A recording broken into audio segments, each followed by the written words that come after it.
Bismillahirrahmanirrahim. Assalamualaikum warahmatullahi wabarakatuh. Salam sejahtera untuk kita semua. Shalom. Om Swastiastu, Namo Buddhaya, salam kebajikan. Rekan-rekan wartawan yang saya hormati, terima kasih atas kehadirannya hari ini di Dewan Pimpinan Pusat Partai Demokrat.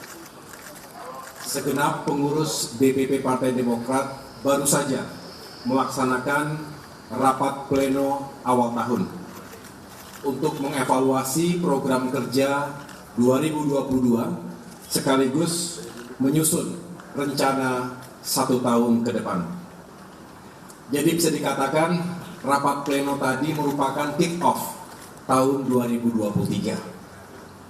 Kami juga mendiskusikan political economic outlook.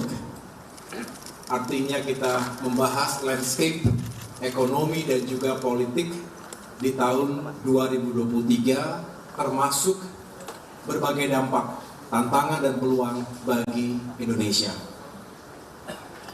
Mengawali tahun 2023 ini, dunia masih menghadapi berbagai ketidakpastian.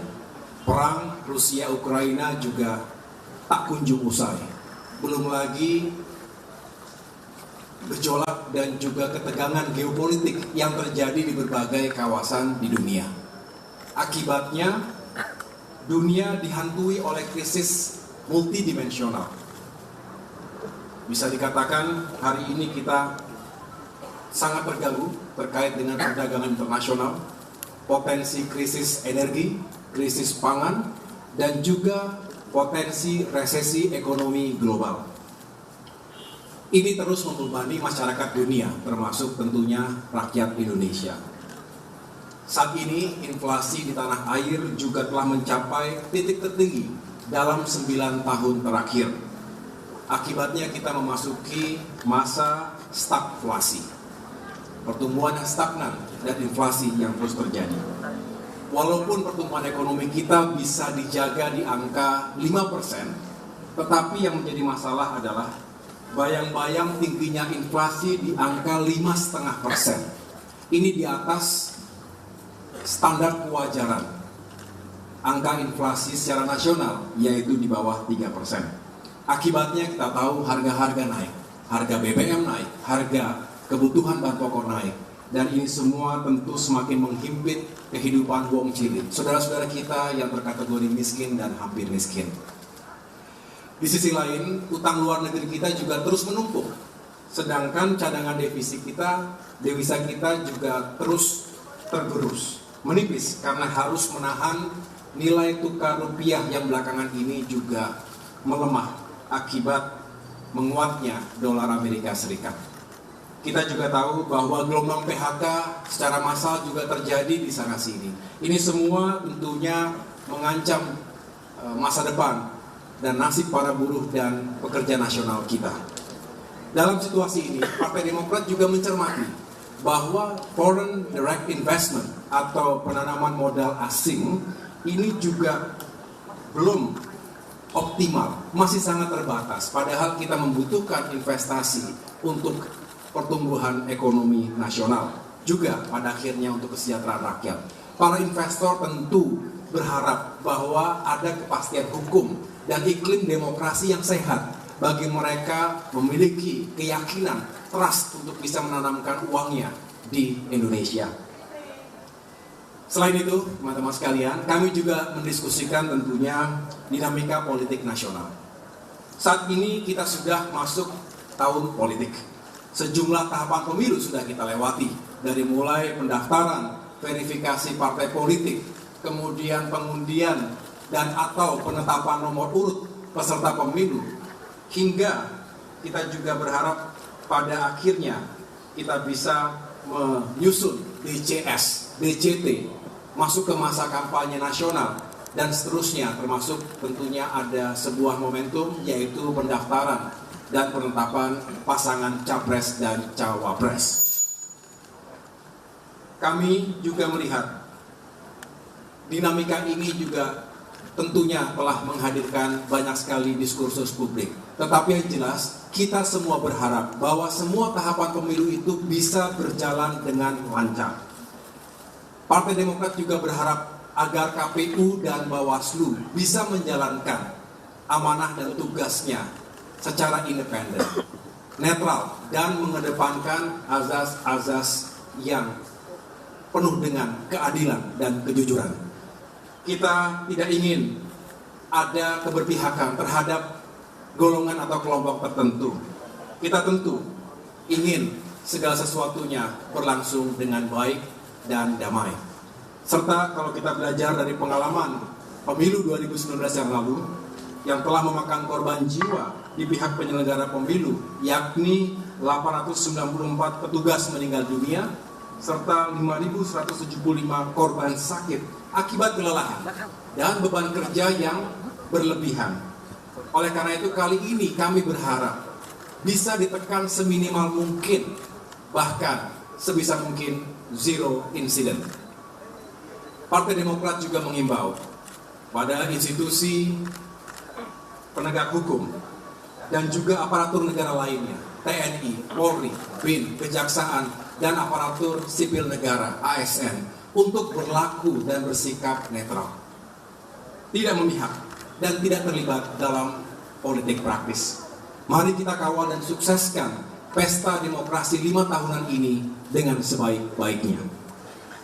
Saudara-saudara yang saya hormati dan banggakan, dalam rapat pleno yang berlangsung sekitar 2 jam tadi, kami juga membahas 3 isu utama yang mendapatkan perhatian luas masyarakat kita akhir-akhir ini karena menyangkut hajat dan juga harapan rakyat kita.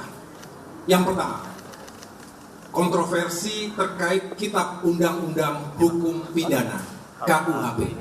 Yang kedua, pro kontra peraturan pemerintah pengganti undang-undang atau Perpu Cipta Kerja. Dan yang ketiga, wacana penggunaan sistem pemilu proporsional tertutup pada pemilu 2024 nanti. Pada kesempatan yang baik ini, izinkan saya menyampaikan sikap dan pandangan Partai Demokrat sebagai berikut. Yang pertama, terkait dengan revisi KUHP.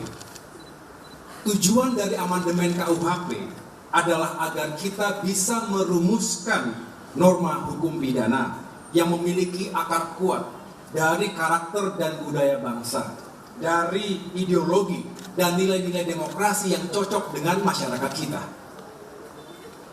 KUHP yang lama memang sudah perlu kita lakukan perbaikan dan sudah berlaku lebih dari 100 tahun sejak hukum Hindia Belanda.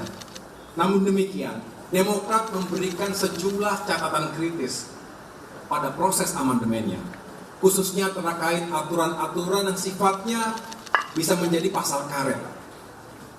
Misalnya, pasal tentang penghinaan presiden dan wakil presiden. Kemudian pasal yang mengatur atau mengancam kebebasan pers. Lalu pasal tentang demonstrasi dan unjuk rasa. Jangan sampai pasal-pasal kontroversial tadi digunakan sebagai alat kekuasaan untuk menggebuk lawan-lawan politik. Sekali lagi, digunakan oleh kekuasaan untuk menggebuk lawan-lawan politik, untuk membungkam suara kritis rakyat, termasuk apalagi mengkriminalisasi rakyatnya sendiri. Demokrat tidak ingin jika sedikit-sedikit rakyat ditangkap karena berbeda pendapat dengan pemimpinnya. Kita juga tidak ingin kalau kemudian ada warga negara yang takut berbicara di negerinya sendiri.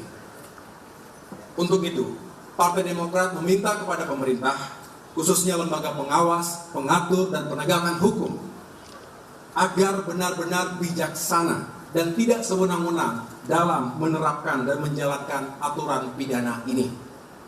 Jangan sampai KUHP yang baru ini justru menghancurkan pilar-pilar demokrasi yang telah kita perjuangkan dan kita rawat sejak era reformasi. Sebaliknya, Demokrat kembali menyerukan dan mengajak seluruh elemen masyarakat dimanapun berada, baik para jurnalis, akademisi, mahasiswa, aktivis, jaringan civil society, untuk tetap bersuara. Selagi tujuannya baik dan disampaikan dengan cara-cara yang baik, maka jangan takut bersuara. Itu adalah hak kita sebagai warga negara, sekaligus juga tanggung jawab moral kita sebagai anak bangsa. Saudara-saudara yang saya hormati, poin kedua terkait dengan revisi Undang-Undang Cipta Kerja. Insya Allah Partai Demokrat tetap konsisten. Sejak awal kami tegas menolak rancangan Undang-Undang Cipta Kerja. Masih ingat teman-teman wartawan ketika sidang paripurna DPR RI pada tanggal 5 Oktober tahun 2020 yang lalu. Partai Demokrat menolak dengan tegas. Kami walk out ketika terjadi pengesahan terhadap rancangan Undang-Undang Cipta Kerja tersebut. Mengapa kami walk out? Mengapa kami menolak? Karena pada esensinya undang-undang tersebut cacat baik secara formil maupun secara material. Paling tidak ada 4 kelemahan yang kami terus sampaikan di ruang-ruang publik. Yang pertama, Undang-Undang Ciptaker ini tidak memuat substansi hukum dan kebijakan yang mengandung kegentingan memaksa. Yang kedua, Undang-Undang Ciptaker ini juga berpotensi memberangus hak-hak dari kaum buruh di tanah air. Dan yang ketiga, kami juga mempertanyakan prinsip keadilan, social justice, yang ada di Undang-Undang Ciptaker ini. Apakah sesuai dengan konsep ekonomi Pancasila atau justru sangat bercorak kapitalistik dan neoliberalistik? Dan yang keempat, proses pembahasan hal-hal krusial dalam rancangan Undang-Undang Ciptaker tersebut juga kurang transparan dan akuntabel. Ternyata, teman-teman, sikap kritis Partai Demokrat tersebut akhirnya terbukti. Pada tanggal 26 November 2021, Mahkamah Konstitusi akhirnya menetapkan bahwa produk Omnibus Law atau Undang-Undang Ciptaker tersebut sebagai sesuatu yang inkonstitusional, dinyatakan inkonstitusional bersyarat. Artinya putusan Mahkamah Konstitusi ini mengkonfirmasi sikap dan pandangan Partai Demokrat tadi. Amar putusan MK sebetulnya sangat jelas dan terang, menghendaki perbaikan Undang-Undang Ciptaker agar lebih partisipatif, aspiratif, dan juga legitimate, melibatkan masyarakat dan berbagai kalangan yang memang menjadi stakeholders dari Undang-Undang Ciptaker tersebut.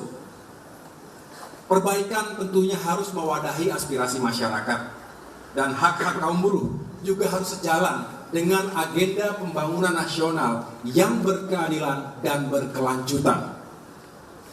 Tetapi pemerintah justru menjawab putusan MK tadi dengan mengeluarkan Perpu nomor 2 tahun 2022. Terkait hal ini, saya tegaskan kembali bahwa Partai Demokrat menolak dikeluarkannya Perpu Ciptaker. Sekali lagi, Partai Demokrat menolak dikeluarkannya Undang-Undang, saya ulangi, Perpu nomor 2 tentang Ciptaker.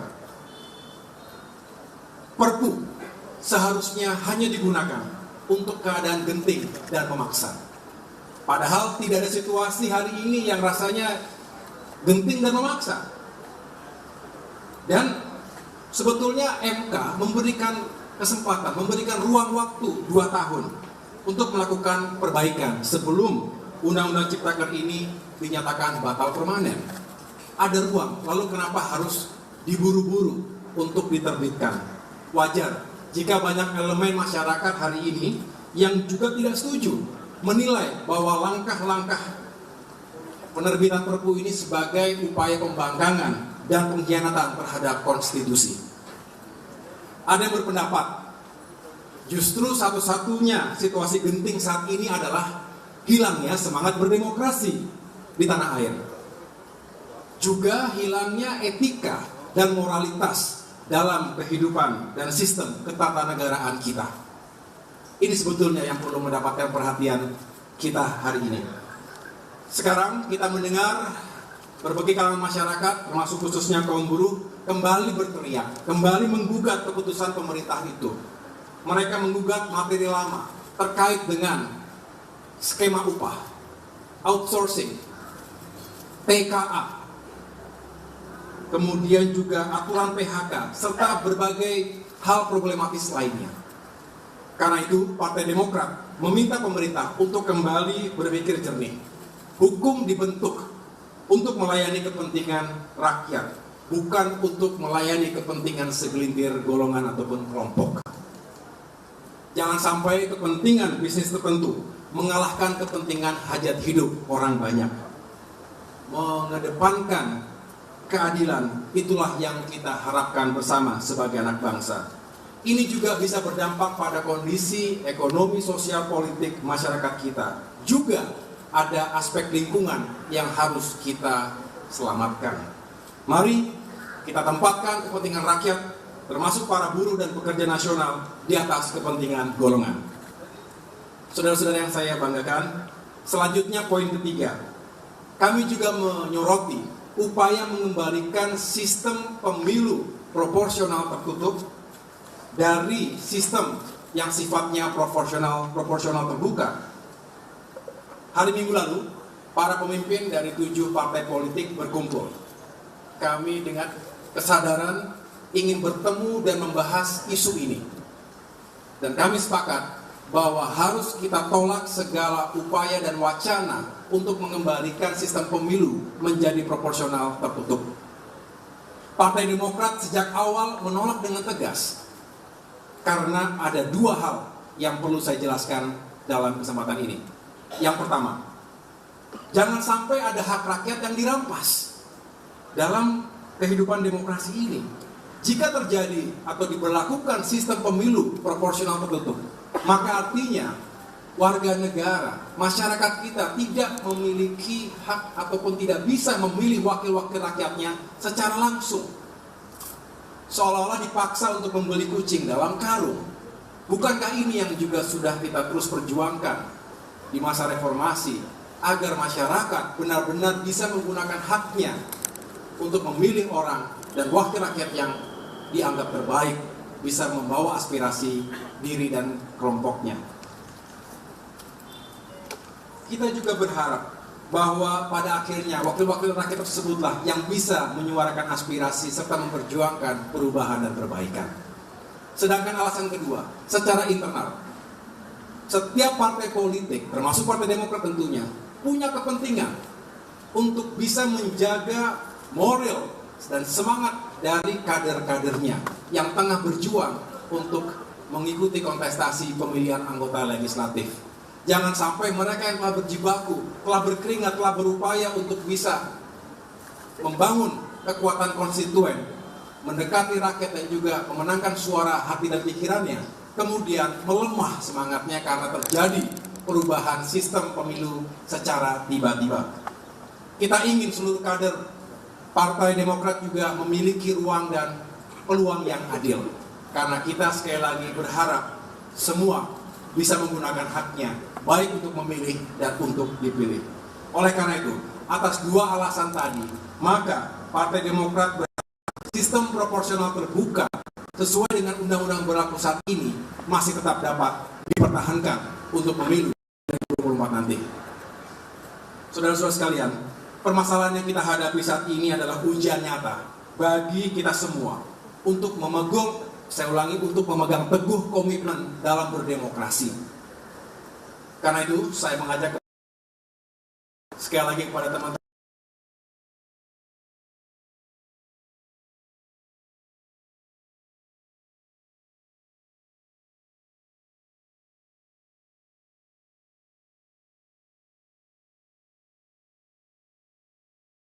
kita bisa menyuarakan ini dimanapun kita berada. Akhirnya, kepada seluruh jajaran pengurus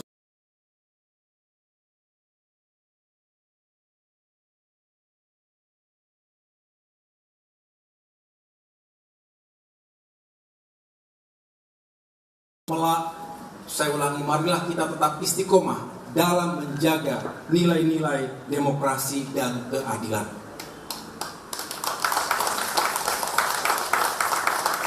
Hadirlah selalu di tengah-tengah masyarakat kita. Dengarkan dan perjuangkan aspirasi dan harapan rakyat. Jaga kepercayaan saudara-saudara kita. kepercayaan yang telah dititipkan di pundak kita. Menuju pemilu 2024, mari kita isi tahun 2023 ini dengan semangat baru, dengan energi baru, dengan kekuatan baru untuk bisa terus memperjuangkan perubahan dan perbaikan untuk rakyat Indonesia. Tuhan bersama kita, semoga Indonesia semakin maju negaranya, semakin sejahtera rakyatnya. Terima kasih. Wassalamualaikum warahmatullahi wabarakatuh.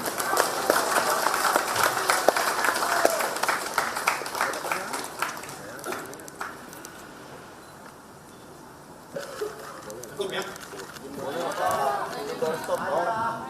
Ada pertanyaan? Banyak? Berapa banyak? Tiga cukup. Di panggung pakai mic aja Pak. Pakai mic. Ya. Pakai mic. Di sini aja ya? Iya.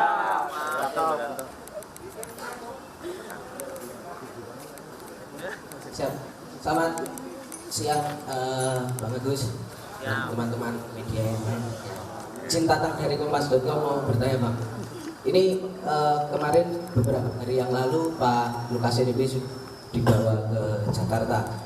Nah, sikap Partai Demokrat sendiri kan kita mengetahui sudah dinonaktifkan. Namun langkah ke depannya nanti akan seperti apa? Gitu, Pak. Terima kasih. Iya.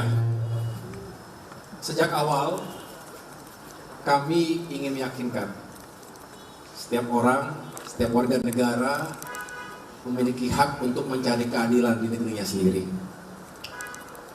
Oleh karena itu, kami juga memberikan ruang itu kepada Bapak Lukas NMB. Kita tentu prihatin dan sekaligus memberikan doa dan support. Semoga yang pertama, kita berharap Pak Lukas NMB juga senantiasa diberikan kesehatan, karena beliau juga akhir-akhir ini mengalami sakit. Ya, karena itu adalah sesuatu yang bernilai untuk kemanusiaan, memberikan ruang untuk kita sehat. Setelah itu bisa menjalani segala hal termasuk proses hukum yang tengah dijalankan. Jadi kami jelas sejak awal, kami juga berharap bahwa masyarakat Papua juga bisa dengan baik menerima situasi ini, tetap tenang dan juga bisa memberikan ruang agar proses hukum bisa dijalankan dengan baik. Tetapi sekali lagi kami sebagai bagian dari keluarga besar mengharapkan agar Pak Lukas NMB juga diberikan kesempatan yang baik agar bisa memulihkan kondisi kesehatannya.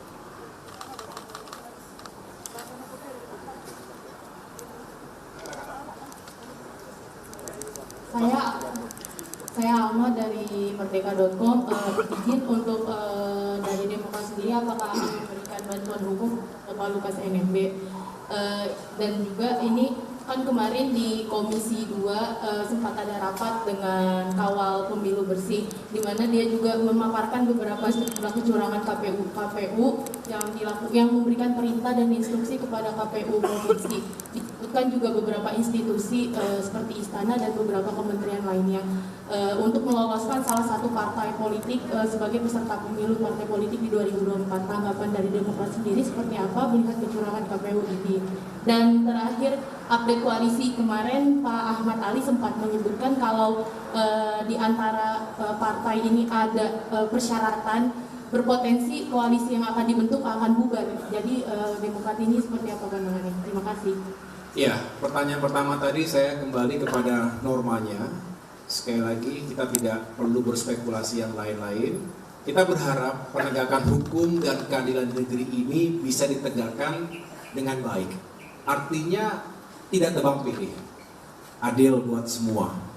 Karena kita berharap demokrasi kita juga tumbuh semakin matang, semakin berkembang, berasaskan pada kepastian hukum. Karena kita adalah negara hukum. Jadi saya ingin kita semua memberikan ruang seluas-luasnya dan kita mengawasi proses itu. Karena tidak boleh ada kelompok atau golongan tertentu yang diamankan, tetapi ada kelompok atau golongan yang lain kemudian selalu menjadi sasaran tembak. Kita ingin sekali lagi semuanya diperlakukan secara adil di negeri kita. Kemudian pertanyaan kedua, ada komentar seperti itu, saya juga mengikuti. Yang jelas begini, kami juga setuju bahwa tidak boleh dalam ikhtiar membangun koalisi ada yang saling memaksakan kehendak, ada yang saling memaksakan diri. Contoh memaksakan tuh begini, pokoknya wajib si A, itu maksa. Apapun ceritanya saya nggak perlu tahu urusan atau alasannya, yang penting si A. Atau sebaliknya, saya nggak perlu tahu alasannya, yang penting jangan si A. Sama-sama memaksa.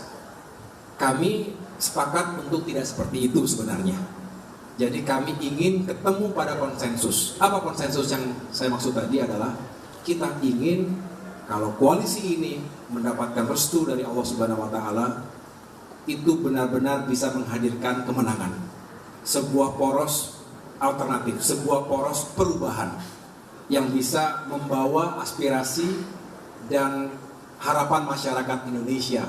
Karena kami ingin meyakinkan Indonesia bisa berubah lebih baik tentunya, dan melalui koalisi ini mudah-mudahan terbuka jalan itu. Sekali lagi, tidak boleh memang saling memaksakan, tapi sebaliknya kita harus meyakinkan bahwa pasangan yang nanti bisa dihadirkan oleh koalisi perubahan ini adalah pasangan yang merepresentasi, saya ulangi, pasangan yang benar-benar merepresentasi gerakan perubahan dan perbaikan, dan harus bisa membawa kans kemenangan yang paling besar. Itu yang menjadi konsensus.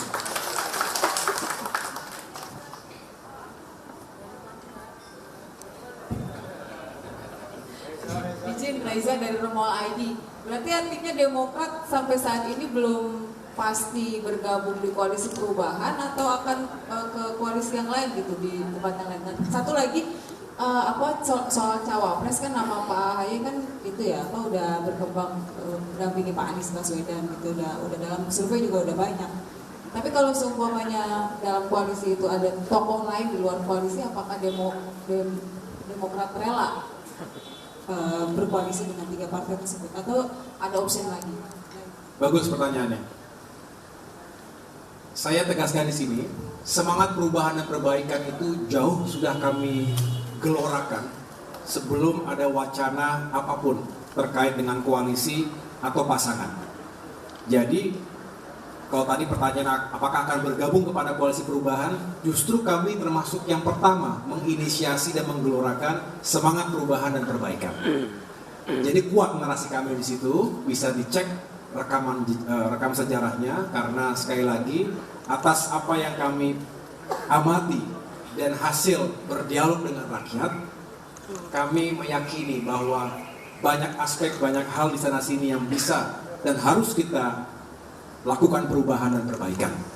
Nah, yang kedua pertanyaannya tadi, apakah kemungkinan atau jika ada tokoh lain yang kira-kira dianggap bisa dipasangkan? Saya kembali kepada jawaban saya tadi di awal, bahwa kita diskusikan, kita buka bersama-sama, ini adalah ruang yang tersedia sebelum ada deadline yang ditetapkan berdasarkan undang-undang, bahwa kita hari ini terus mencari pasangan yang terbaik kans kemenangannya. Tidak boleh berdasarkan like or dislike, nggak boleh asal suka atau tidak suka. Preferensi itu sangat subjektif. Kami ingin membangun diskusi dan juga komunikasi politik yang rasional, yang objektif, yang aktual dan faktual. Dengarkan suara rakyat, jangan hanya percaya pada statistik yang belum tentu bisa dikonfirmasi di lapangan. Itu saja sebetulnya. Dan saat ini memang terus berproses. Saya senang progresnya nyata, on the track, walaupun kita tahu politik adalah sesuatu yang penuh dengan misteri. Koalisi juga begitu. Kita terus berikhtiar, dinamis itu sudah pasti, menghangat juga hampir pasti, tapi sejatinya kami ingin terus mencari konsensus, dan sekali lagi tujuannya adalah untuk bisa memenangkan kontestasi dan pada akhirnya membawa perubahan dan perbaikan untuk masyarakat kita. Cukup. Makasih ya semuanya ya.